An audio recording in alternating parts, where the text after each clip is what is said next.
bi ñuy mujj wax ci situation yi am au niveau des cours d'appel dañu waxoon ni 70%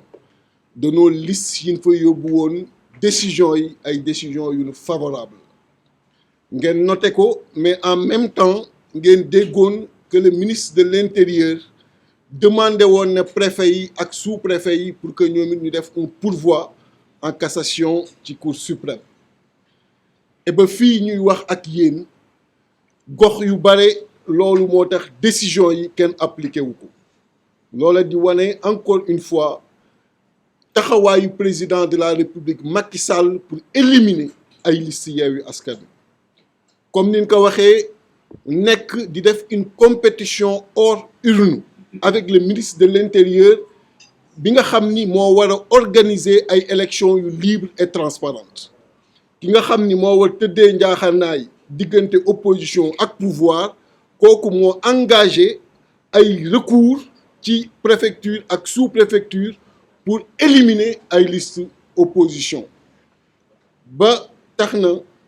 fii di département de Pikine ba fii ñuy wax ak yéen le préfet refuse d'appliquer la décision de la cour d'appel boo demee ci commune de Fass dem ci commune de Gandiol le sous-préfet refuse d'appliquer la décision de la cour d'appel boo demee ci commune de Nondol commune de Lambaye la même chose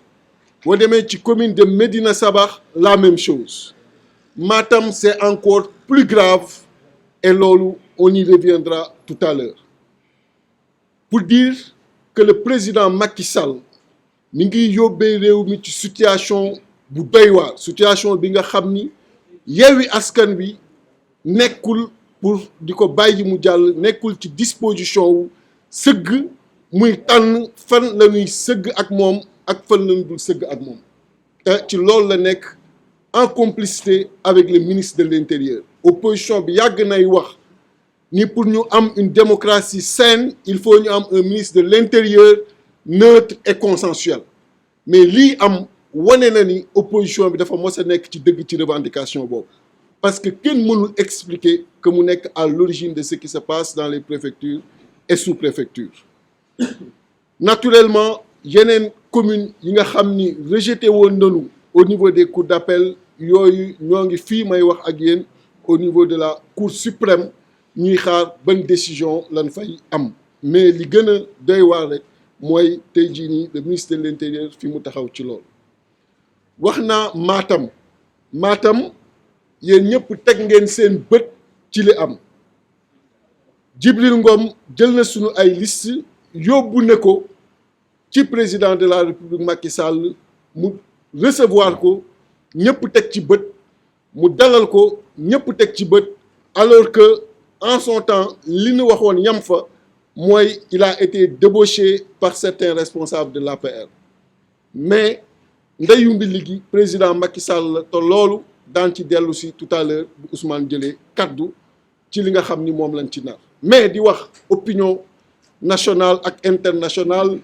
que Yewwi Askan Wi dina yóbbul citation directe à Djibril Ngom les avocats ont déjà travaillé sur le dossier citation directe bi li nga xam ni moom lay traité li nga xam ni moom lay viser mooy abus de confiance 383 du code pénal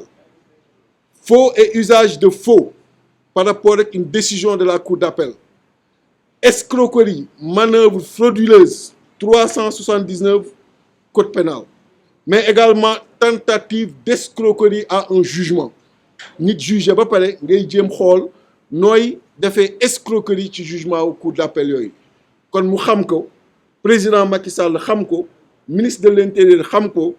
les responsables de l'APR yi nekkoon ci ginnaaw au niveau de Matam xam ni pare na avocats yi pare nañu et cette citation directe dina ko jot te yàggatul li may terminer mooy fichier électoral ba fii ñuy wax ak yéen kenn amul fichier électoral bi ñu war demee élection locale yu 2022 yi on est à moins de 2 mois des élections locales pour être plus précis à 1 mois 20 jours ba fii may wax ak yéen fichier électoral boobu kenn amagu ko donc fas nañu yéene bind le président de la République pour mu publier un décret génne décret pour que fichier électoral boobu nekk à la disposition des partis politiques parce que moom képp warul mën a xam règle du jeu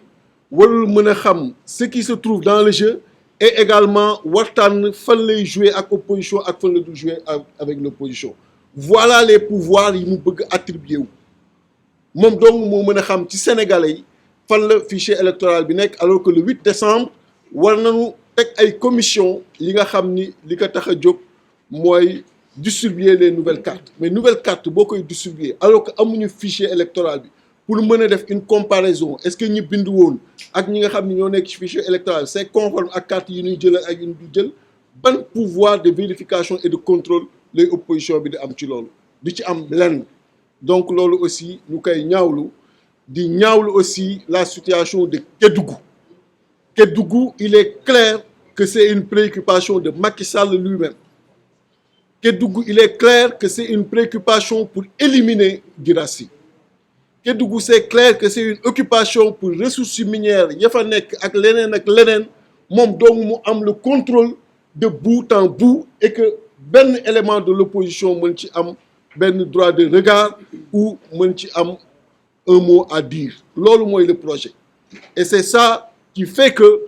partout mi ngi fay suivre Guirassy au niveau de la cour d'appel et certainement au niveau de la cour suprême pour que la décision soit la même mooy le rejet donc di wax ni sur cette question également Yewwi Askan Wi ne compte pas se laisser faire et reste solidaire avec le président Guirassy